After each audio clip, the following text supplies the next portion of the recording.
Os pontos de Fernando Lima. Boa noite, rádio ouvintes e telespectadores. Cá estamos nós para mais um Pontos de Fernando Lima, a partir da Rádio Savana 100.2. Continuem a ouvir-nos nas habituais plataformas Chilingue.sapo na Savana, Facebook, no YouTube e também nos vê diferido na TIM às 21 horas de domingo. Boa noite, Fernando Lima. A pergunta habitual, esta semana como é que correu? Bom, esta semana continua muito agitada. Aliás, na próxima semana vamos fazer a gravação deste programa a partir de Luanda e, portanto, estou nos preparativos para ir a Angola para fazer a cobertura das eleições gerais angolanas. O facto de semana assinala o nascimento de Carlos Cardoso há 60 anos e o desaparecimento físico do Coquenam há 5 anos. Exato. Hoje assinala-se o 5º aniversário da morte de Coquenam, o primeiro diretor do jornal Savana, e ontem, quinta-feira, se estivesse vivo, Carlos Cardoso assinalaria o seu 66º aniversário. Eu achei que assinalar estas duas datas é importante para nós, a MediaCup, e para o nosso projeto de liberdade de imprensa, integridade, independência, mas também porque estamos a assinalar o percurso de duas pessoas que eram aqui da casa, mas que deixaram um legado importante para a sociedade moçambicana. Quando hoje há tantas críticas em relação à comunicação social, ao comportamento e à postura dos profissionais da comunicação social, é importante assinalar a postura de Coquenam antes da independência, depois da independência, e de Carlos Cardoso como bons profissionais muito competentes ao nível daquilo que são as ferramentas da profissão, mas, e é isto que eu gostaria de salientar, sobretudo, essa sua posição de integridade, de verticalidade, que ajudaram muito a nossa empresa, que ajudaram muito o nosso projeto e que até hoje continuam a ser referências aqui na nossa casa. Fernando Lima, vamos agora para o nosso primeiro tema, que é o tema do momento, a ida do presidente Nus Agorongosa para um encontro com o líder da RENAM, Afonso Dhlakama, que aparentemente reavivou esta questão de paz. Fernando Lima, este é um virar de página? Não, de modo algum. Inclusivamente, eu não iria muito para além daquilo que foi uma foto-oportunidade. Agora, por detrás da foto-oportunidade, depois há que tirar ou há que extrair lições e leituras políticas dessa foto-oportunidade. E agora, que depois de passada quase uma semana, é possível, inclusivamente, começar a analisar o comportamento dos vários atores no processo político moçambicano e a percebermos-nos dos seus posicionamentos. Por exemplo, há uma tentativa, ao nível da comunicação oficial, oficiosa, e ao nível dos porta-vozes que falam pelo governo, pelo partido governamental, de praticamente fazerem desaparecer da fotografia o líder da RENAM e transformar o presidente Filipe Nyusi no líder da Coreia do Norte. É a humildade, é a coragem, é a quebra de... Há aqui uma estratégia de endeusar o completamente. E é o mais interessante, e isto é muito hipócrita, é que muitos daqueles que até há pouco tempo achavam que ele não podia falar com Dhlakama, que não podia ir à Gorongosa, agora vêm tecer todas essas ossanas tipo Kim Il-sung. Ora, quando a esmola é demasiada, até o pobre desconfia. Portanto, eu acho que é necessário colocar nos devidos termos esta visita, esta deslocação e esta iniciativa. Portanto, há uma narrativa, que do meu ponto de vista é a narrativa correta, que tem a ver com o crescendo de confiança entre as duas personalidades. Este é um ponto muito importante. 2, há uma genuína reação muito positiva do cidadão ordinário moçambicano, ou seja, teve um impacto muito positivo no seio da sociedade moçambicana.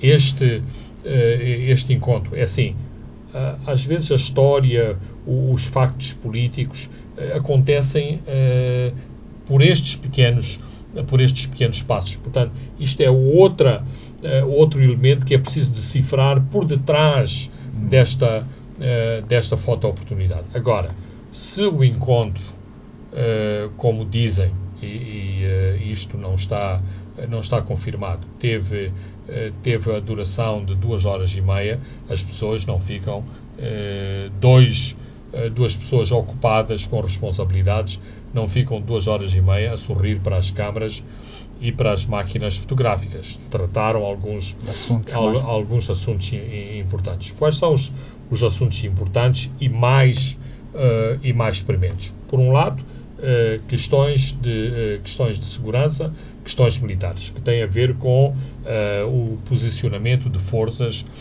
no terreno, e nós sabemos que há desacordos entre as forças governamentais e a RENAM. Portanto, Afonso Dhlakama quer que estes assuntos fiquem mais claros, porque ele não está sossegado com a atual estratégia das forças governamentais. Segundo ponto, que é uma preocupação também da RENAM, a lentidão com que este processo E os dois líderes acordaram que até o final deste ano todos os problemas importantes têm que estar ultrapassados. É execuível este prazo, Fernando Lima? Depende daquilo que nós consideremos o que é que deve estar preparado até ao fim do ano. Eu acho que se tivermos um esqueleto... A questão da descentralização, a questão da desmilitarização. Exato. Se tivermos um esqueleto sobre estes dois temas, se tivermos as linhas de força essenciais sobre esse problema, eu penso que é perfeitamente execuível, tanto mais que existe trabalho de casa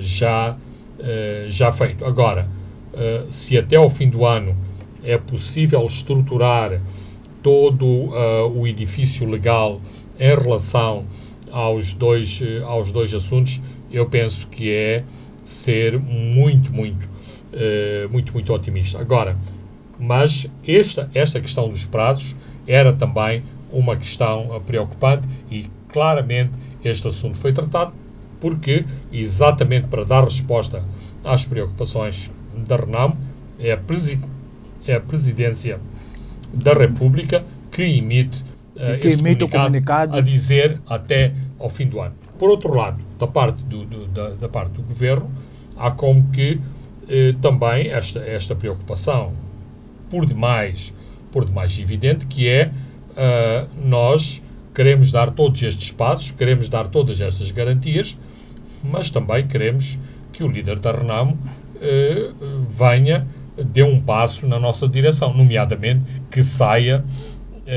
acha que a bola foi passada para o líder da RENAM neste momento? A pressão está do lado dele? Não, ainda não está, porque para já só existem promessas, ou seja, existe a promessa que o dossiê vai ser tratado até dezembro, eventualmente algo vai ser resolvido em termos de movimentação de forças no terreno. E isto é algo que só saberemos com os pronunciamentos de ambas as partes. Por exemplo, vimos há algumas semanas atrás como o Ministério da Defesa fez uma declaração e a Renamo claramente contrariou essa declaração, mas já depois do encontro de domingo, Afonso Dhlakama fez declarações a um semanário moçambicano em que enfatizava mais uma vez a questão do posicionamento das forças governamentais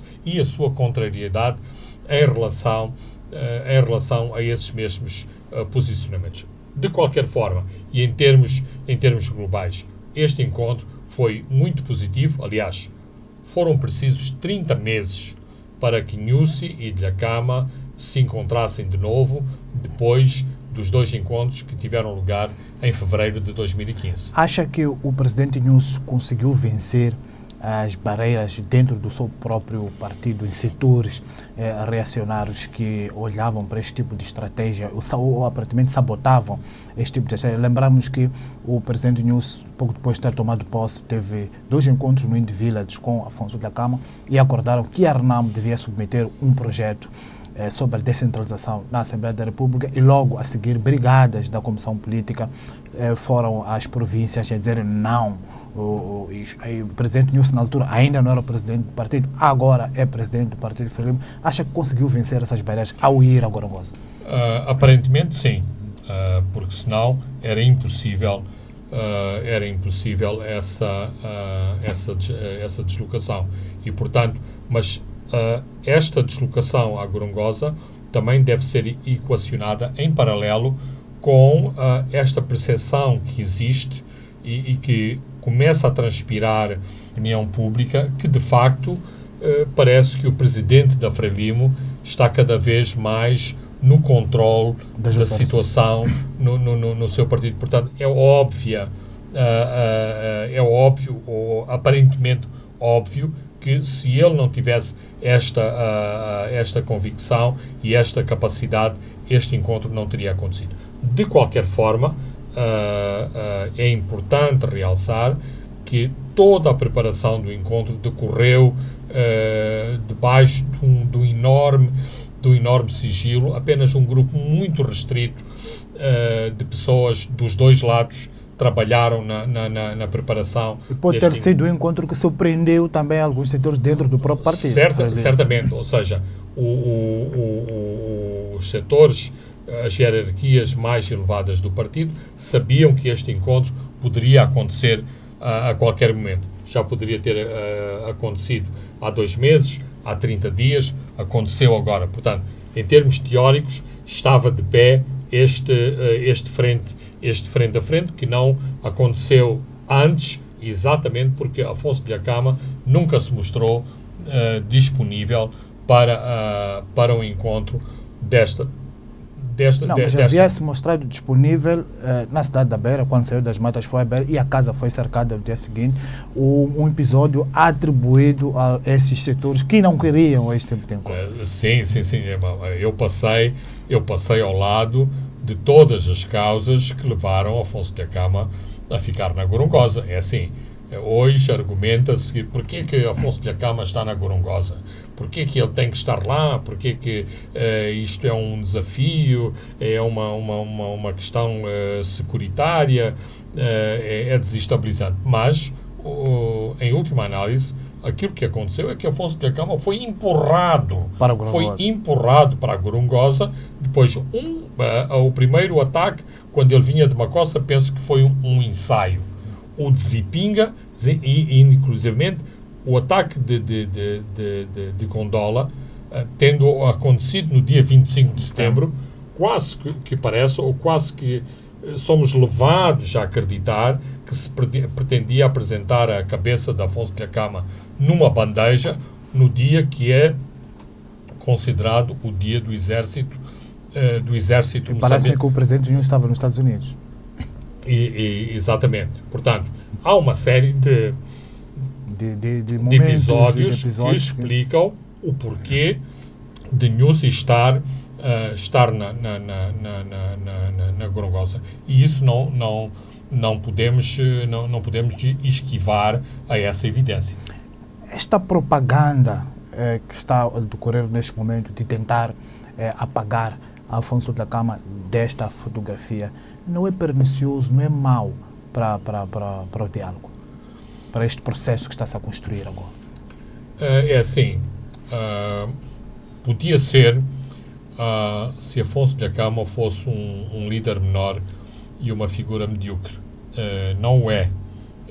E, aliás, porquê que houve os ataques contra Dhlakama e porquê que havia tão grande mal-estar no segundo semestre de 2015 em relação a Afonso Dhlakama? É que, por onde ele passava, arrastava multidões.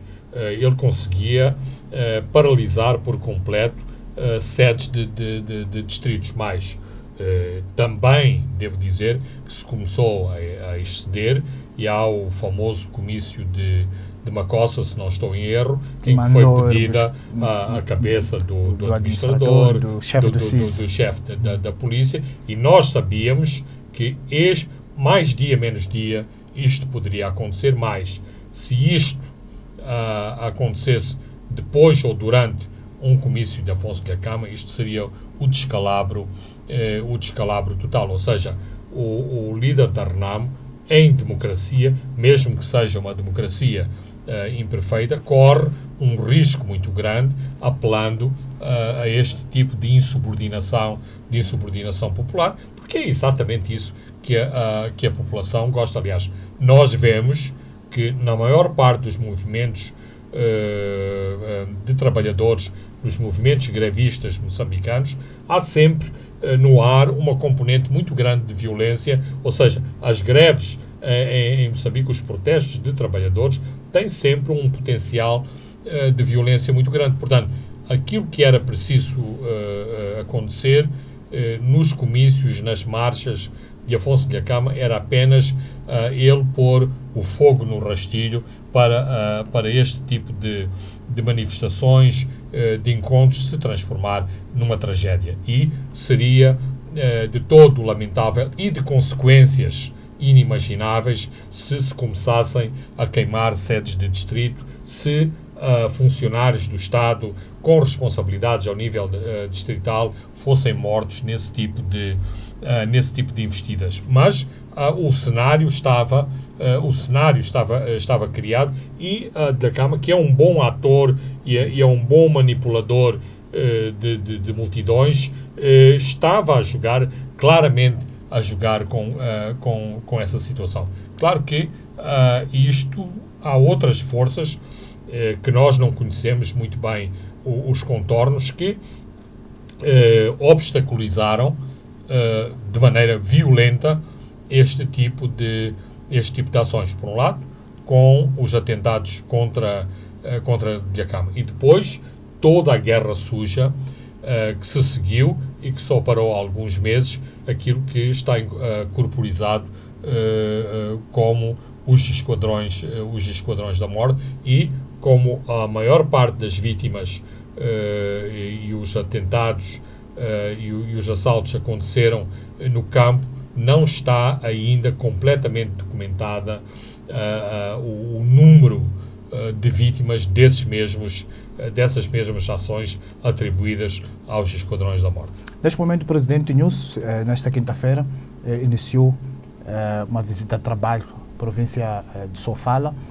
Está em Gorongosa, no posto administrativo de Vunduz, inaugurou uma rede de energia elétrica, um território que todos nós sabemos que é controlado pela RENAMO. São avultados investimentos, aparentemente políticos, que estão a ser feitos no local. Isto, Fernando Lima, não é comprar mentes e corações? Eu que vivi no tempo colonial, algumas dessas ações que vemos às vezes na televisão, nos jornais, fazem-me lembrar, e naquele tempo não havia televisão, ou a televisão era muito incipiente, pelo menos em Moçambique não havia televisão.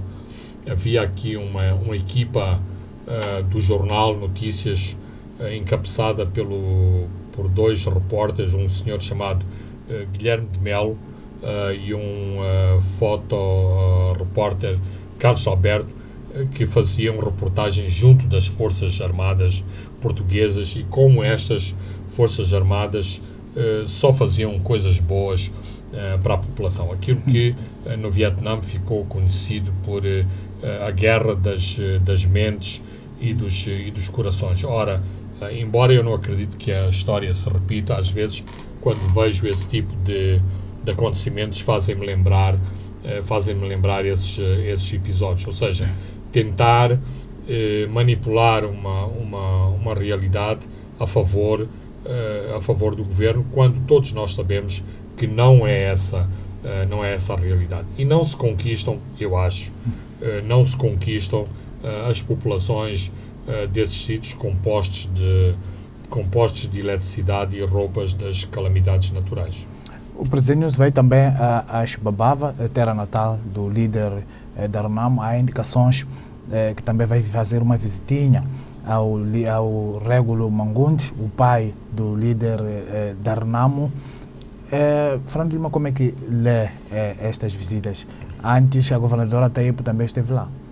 Sim, a governadora esteve lá e esqueceu-se, ou pelo menos a comunicação social não reportou isto, que uns meses antes as Forças Armadas de Moçambique tinham ido lá exatamente em perseguição do pai de Afonso Dhlakama. Aliás, há um episódio meio anedótico que, num determinado momento do percurso, a coluna das Forças Armadas vê um grupo de populares e pergunta se estavam longe ou perto da casa do pai de Afonso Dhlakama. E o pai de Afonso Dhlakama estava nesse grupo de pessoas. Disse, sim, é por aí à frente, vocês estão no bom caminho, enquanto ele fugia para se internar mais nas matas. A questão é que esta coluna de militares não conhecia fisicamente Afonso Dhlakama. É assim, os conflitos armados estão cheios deste tipo de histórias. É importante que a governadora tenha ido para Mangundi, é importante que Filipe Nyusi tenha ido para Mangundi, mas é assim, para aquilo que é importante referir e em termos de narrativa para além deste significado, é assim, Afonso Dhlakama não seguia pelos ensinamentos do pai ou pelos conselhos do pai, e inclusivamente as declarações, a forma de pensar são maneiras muito diferentes. Muito diferentes. Afonso Dhlakama, sendo um líder tradicionalista, gosta de ir à sua terra, gosta de fazer os seus banhos, é vulgo que depois dos atentados e depois de ter esquivado-se ao cerco da Beira, foi imediatamente, ou nas semanas seguintes, foi a Xibabava para fazer os seus banhos. Isto é tradicional em muitos líderes moçambicanos, apesar de porem o fato e gravata, mas não há essa tão grande cumplicidade entre o pai de Afonso Dhlakama, entre o pai e o filho. De qualquer forma, em termos, é assim um sinal de reconciliação.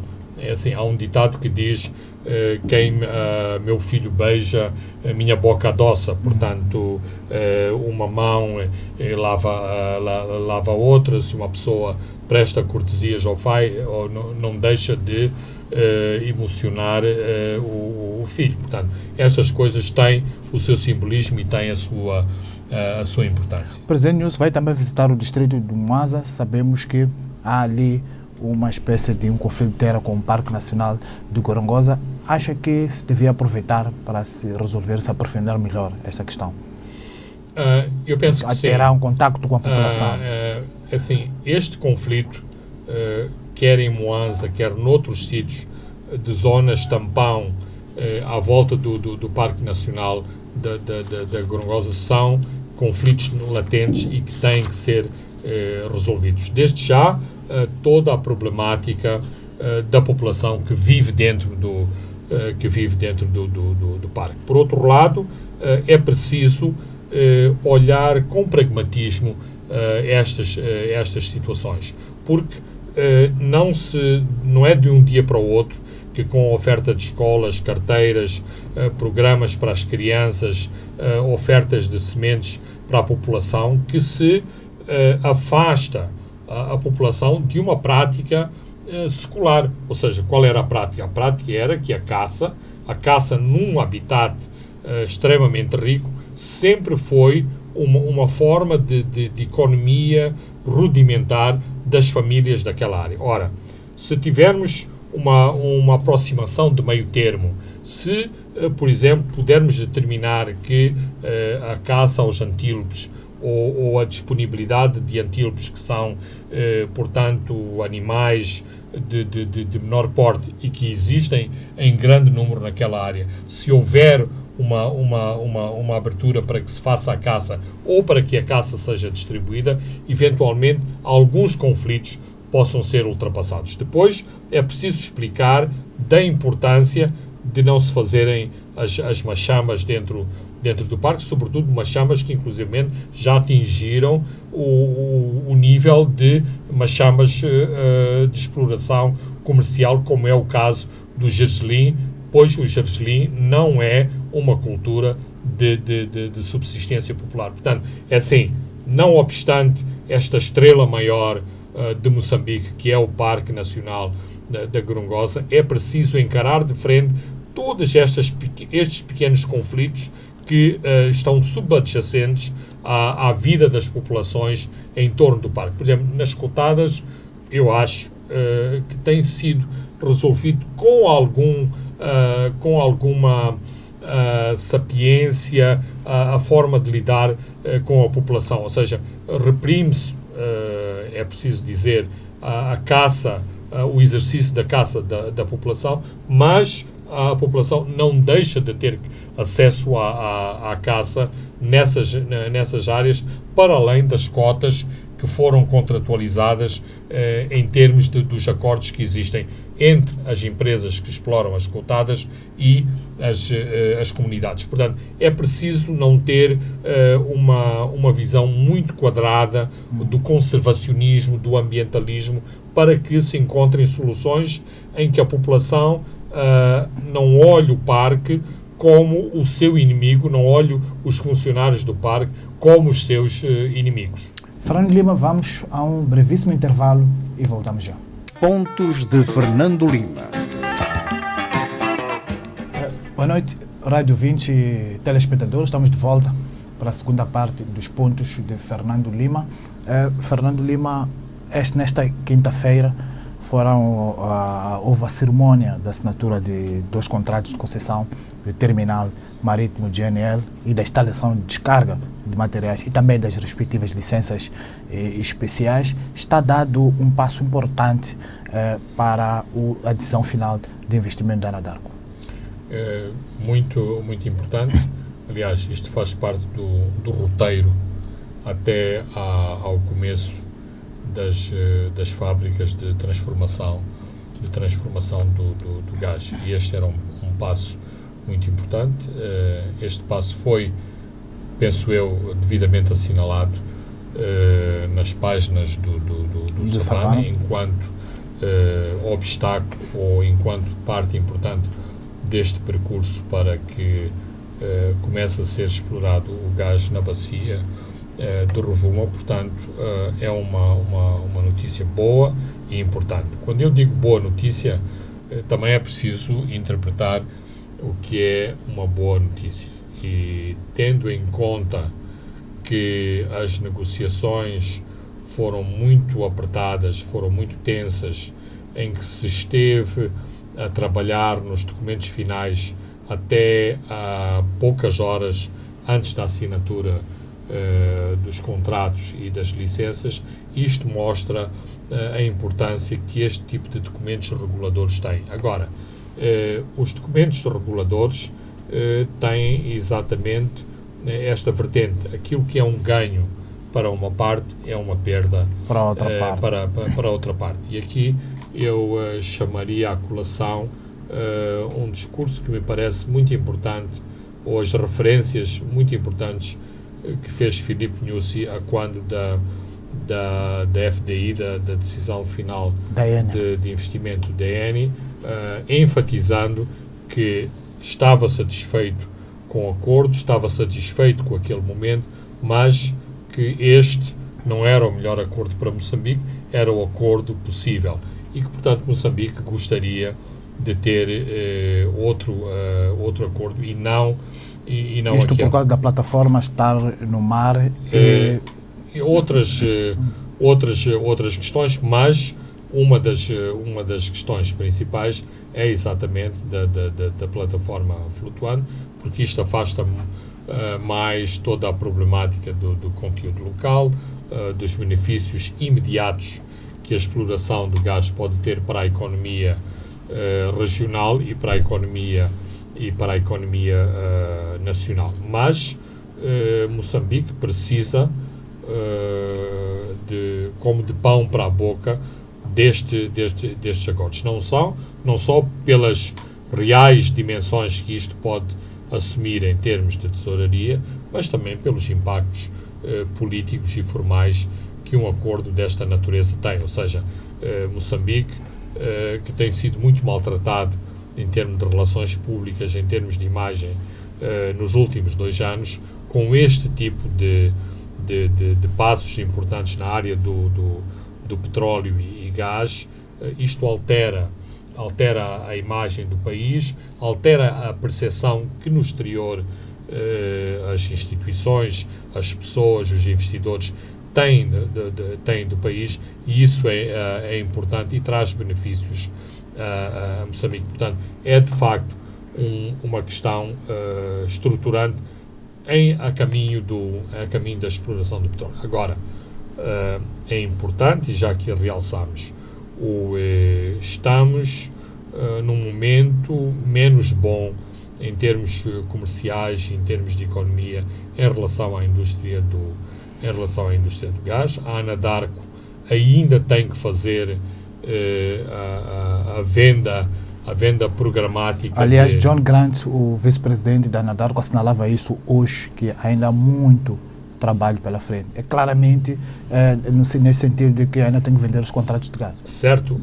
A Anadarko tem que ter na mão a assinatura de outros países e outras empresas e instituições que se comprometem a comprar aquele gás, e com esses documentos na mão, estes contratos programáticos a que servem como garantias para se ir ao banco e ir buscar financiamentos maciços para, de facto, alavancar este projeto. Portanto, há um longo caminho a percorrer nos próximos meses até ser, portanto, dada a decisão final de investimento. Curiosamente, John Grant, ontem, durante o seu discurso, tecia rasgados elogios à Ministra dos Recursos Minerais e Energia, uma ministra que foi muito mal recebida em alguns setores depois da sua nomeação. Isto é bom para a Métis Letícia Kano? Isto é bom e é mau. Há uma percepção, ou continua a existir a percepção de que o bom ministro dos Recursos Minerais é aquele que não deixa o lobo entrar dentro de casa. E, portanto, Pedro Couto era um excelente ministro porque exatamente batia o pé e era pouco versátil. Se temos uma ministra que parece flexível, que parece que está disposta a cooperar com as multinacionais, isto leva a que as multinacionais façam rasgados elogios à liderança ministerial, mas digamos que os nossos setores mais conservadores, ou sem utilizar o termo conservador, mais nacionalistas, olhem com desconfiança. De qualquer forma, eu acho, embora seja ainda extemporâneo, fazer desde já um balanço do percurso da nova Ministra dos Recursos Minerais no setor. Tem havido muito boas referências à liderança de Letícia Clements à frente do Ministério, e os principais interlocutores, que são aqueles que têm as concessões, que vêm negociar os novos contratos, as novas áreas de exploração, têm feito referências muito positivas em relação ao papel da nova ministra no setor. Este passo que foi dado ontem não é claramente respostas à pressão, respostas à pressão que Filipe Nyusi manifestava, a preocupação que Filipe Nyusi manifestava na carta que enviou do comércio dos Estados Unidos.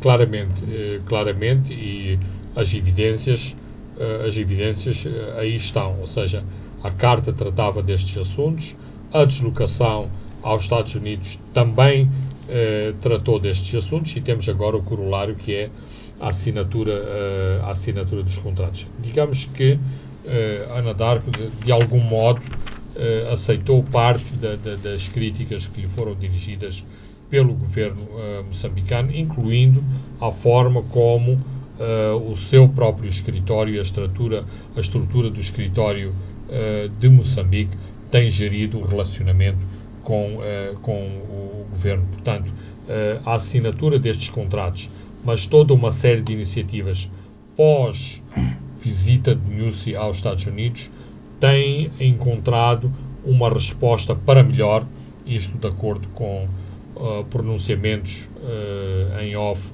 de funcionários moçambicanos no Ministério dos Recursos Minerais, de atitude e da maneira de como a Anadarko tem vindo a alterar a forma de se relacionar com Moçambique. Sem entrar em grandes detalhes, é assim, as grandes multinacionais trabalhando em países com as dificuldades e com as deficiências, como é o caso de Moçambique, com claros lapsos em termos de uma gestão eficaz e eficiente de dossiês tão complexos e tão complicados como é o gás e petróleo. Isto torna a presença destas multinacionais muito mais musculada e transfere para o interlocutor uma imagem muitas vezes muito errada, ou seja, estas empresas estão aqui, querem fazer aquilo, a sua agenda, querem cumprir a sua agenda e muitas vezes nem se dão conta que existe um interlocutor e que esse interlocutor tem direitos de soberania sobre os bens que estão em questão, neste caso, a exploração dos recursos minerais. Fernando Lima, continuamos nos temas econômicos, vamos agora para o carvão. A imprensa indiana informou que a companhia Essar Portos vai construir um terminal de carvão no Porto da Beira, no âmbito de um contrato de concessão de 30 anos, numa parceria com os Caminhos de Ferro de Moçambique. A própria imprensa indiana, a outra, também anuncia que a Essar Portos está a desembaraçar-se dos seus ativos porque está endividado até o pescoço, está a dever ao fisco na Índia 20 bilhões de dólares. É realístico este tipo de investimentos para uma companhia que está a passar pelos problemas que está a passar? Bem, eu quando li as notícias sobre a concessão à Essar, a minha atitude foi uma atitude muito defensiva, porque não obstante os rumores que já circulavam sobre a má situação do grupo, e este chegou a ser, na área dos minerais, o terceiro maior grupo familiar da Índia. Na Índia, os maiores grupos de minerais e de outros como do ferro, do carvão, são sempre grupos familiares. Aqui ao lado temos a ArcelorMittal, que é provavelmente o maior conglomerado indiano na área do ferro e aço. De qualquer forma, a Essar já tinha um passado recente muito negativo em relação ao Zimbábue. A Essar assinou há alguns anos atrás um acordo com o governo do Zimbábue para reabilitar toda a indústria do ferro e aço do Zimbábue. Ora, nada aconteceu, mas Moçambique seria um dos beneficiários desse acordo, porque os lingotes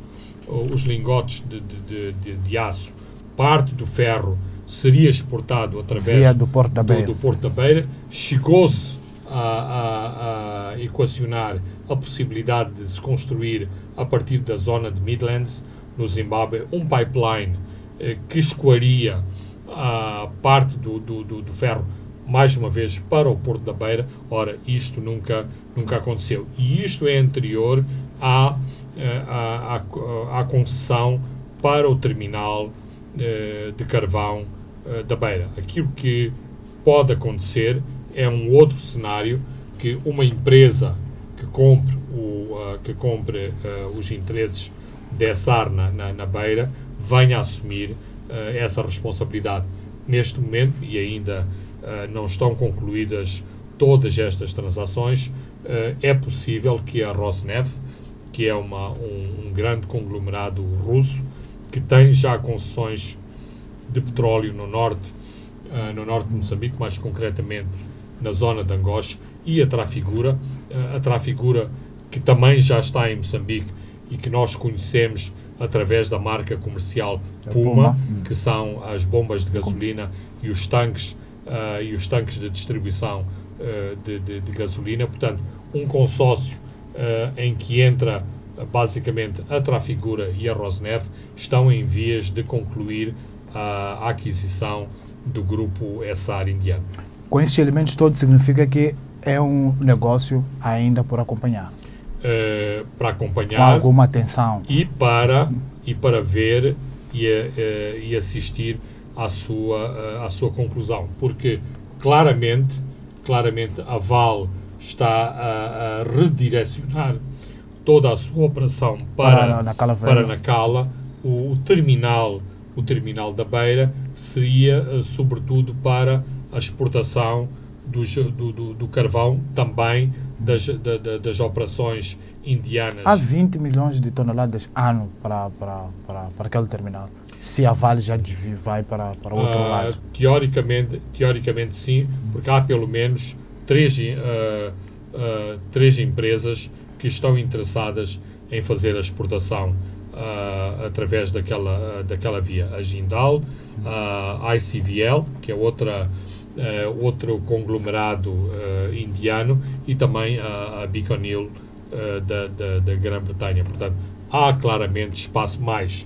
O terminal de carvão da Beira não é um terminal que logo à partida tem a sua capacidade máxima. A ideia é de que este terminal tenha uma capacidade inicial para gerir cerca de 8 milhões de toneladas de carvão, o que, dada a limitação e os escoamentos via Porto da Beira, 8 milhões de toneladas dá um estoque de carvão enorme para as possibilidades de transporte através do Porto da Beira.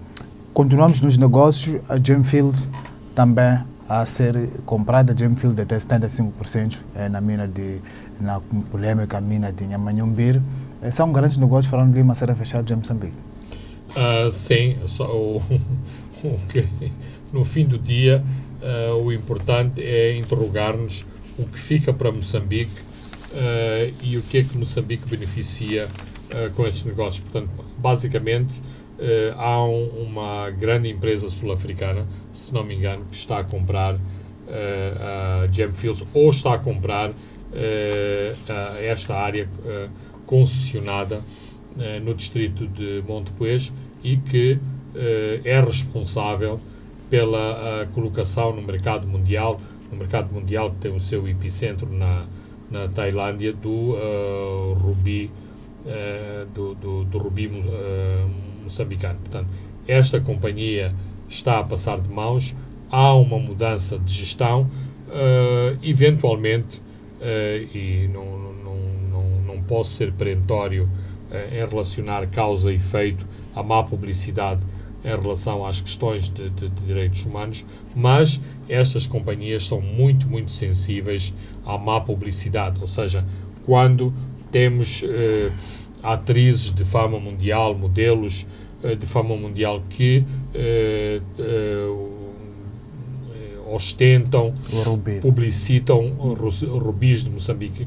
Ora, se o rubi tiver sangue atrás de si, isto não é uma boa publicidade. Não é uma boa publicidade para o rubi, como não é uma boa publicidade para o diamante. Então, uma mudança em termos de gestão, mesmo das cotas acionistas da empresa, é uma publicidade no sentido inverso de se dizer: há estes problemas ou havia estes problemas, pois bem, há uma nova empresa na exploração dos rubis, há inclusivamente uma nova administração no terreno que procede à extração de rubis. E assim, não é necessário que a exploração do rubi seja feita à custa deste autêntico faroeste, que é o que se vive exatamente neste momento na zona sul de Cabo Delgado.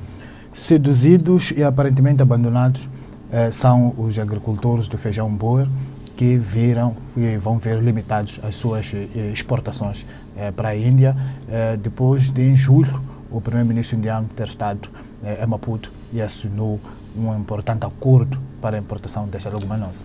Bem, isto é a face mais negra ou a face mais negativa daquilo que nós costumamos colocar num pedestal, que é a economia de mercado. Ou seja, cada vez que há uma boa produção, quer se trate de algodão, gergelim, ou neste caso o feijão boer, aquilo que em inglês dizem pigeon peas, ou aquilo que os indianos chamam de tur dal, que é o equivalente para Moçambique da shima, ou seja, a família indiana come dal todos os dias, e Moçambique é o maior abastecedor africano de dal para a Índia. Ora, nós, e não há tradição entre o campesinato moçambicano de consumo de dal. Portanto, a esmagadora maioria da produção moçambicana vai diretamente para a Índia. Ora, este ano, aparentemente, vamos chegar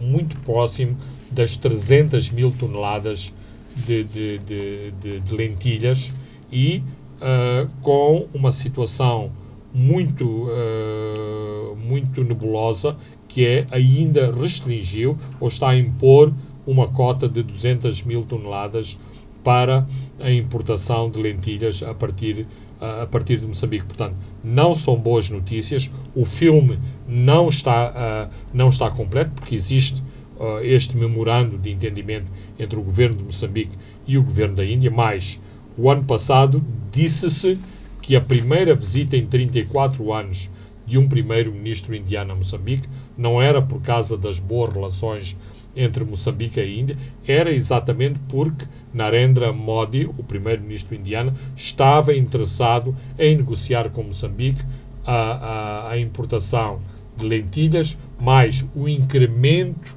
da produção de lentilhas. Ora, houve investimento. As condições climatéricas ajudaram, certamente, mas houve incentivos à produção, os camponeses deram uma boa resposta e, no fim do dia, têm a produção toda nos seus celeiros. Mas o ano passado chegou-se a comprar 1 quilo de lentilhas a 50 meticais, embora o preço andasse entre os 30 e os 50 meticais. Este ano andamos entre os 13 e os 16 meticais. Portanto, imaginemos o trambolhão que isto significa em termos da pequena economia familiar dos zambesianos, das pessoas de Nampula e do Niassa, porque é esta zona a maior que zona talvez de foram se endividar na banca, investiram e agora tem a produção. Aí não é tanto assim. A economia política das lentilhas é um bocadinho diferente, ou seja, o camponês faz as lentilhas, os feijões, como subsidiário de outras culturas. Este ainda não é um agricultor, ainda é um camponês que está a amealhar os seus excedentes, mas ainda é um camponês que não usa o sistema bancário como incentivo à sua produção. Vamos para o nosso último tema. Jacob Zuma sobreviveu a mais uma moção de censura no Parlamento. É um homem agora já de 8 vidas, diferentemente do gato que tem 7, ele já ultrapassou, tem 8. Ele sobreviveu a esta moção de censura, mas viu o seu partido dividido. Muito dividido. Basta dizer, primeiro, a moção de censura passou por uma margem mínima, ou seja, não passou por uma margem mínima de 21 votos. 2, o voto secreto, de facto, trouxe resultados concretos, uma vez que mostrou evidências que muitos deputados do ANC votaram contra, ou seja, votaram a favor da moção. 3, o problema é a luta pela destituição de Jacob Zuma não terminou. Os processos judiciais não terminaram e, portanto, a vida de Jacob Zuma enquanto presidente sul-africano não está fácil e não sabemos se, de facto, Jacob Zuma vai chegar ao fim do seu mandato. Acha que não chega? Não sei. Eu Um homem que já sobreviveu, usar uma frase recorrente, mas não temos bola de cristal.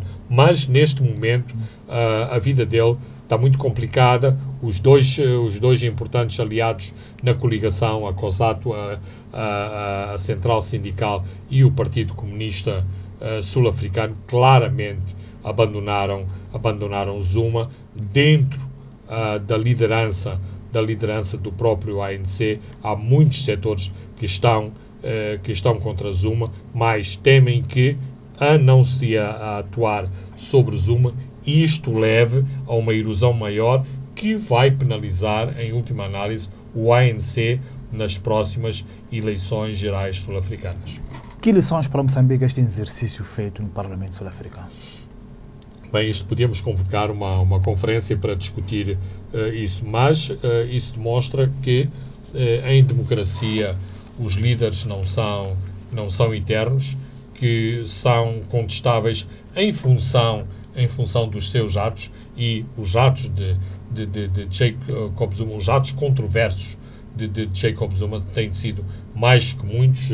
Os escândalos de corrupção, a questão da reabilitação da sua casa, os esquemas de compras de armamento, os esquemas debaixo da mesa com esta família de origem indiana, os Guptas. Portanto, tem havido, para além de outras coisas rocambolescas, como a questão de afastar o HIV-Sida através de um banho de chuveiro, ou a estas práticas que são muito controversas, que é o facto de ter 6 mulheres, e o protocolo de Estado e o orçamento de Estado tem que pagar todas as mordomias para essas 6 mulheres. Portanto, tem sido um presidente muito exótico e muito controverso deste ponto de vista, e isto traz um grande mal-estar, não só na sociedade moçambicana,